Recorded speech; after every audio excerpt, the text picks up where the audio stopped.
東京の街に響き渡る DE10 の音色。その貨物列車は、毎日約4キロの線路を1日4往復していました。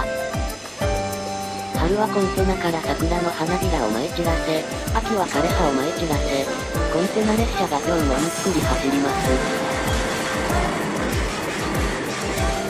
そう、皆さんご存知北大路貨物線です。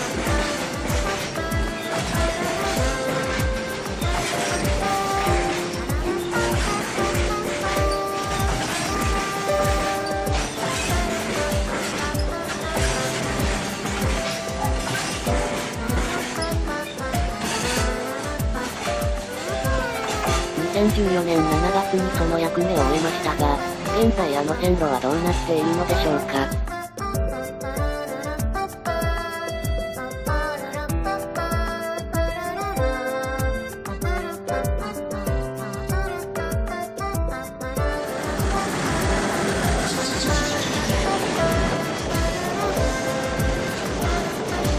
ィーゼルの音色と香ばしい匂いがする北大路貨物線の現在をお届けします。お楽しみに。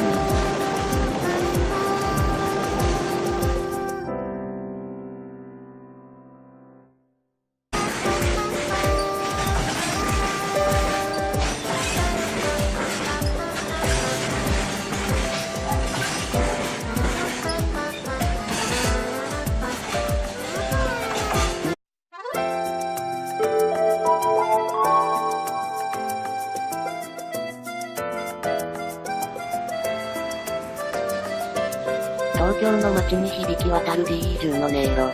そう、皆さんご存知北大路貨物線です。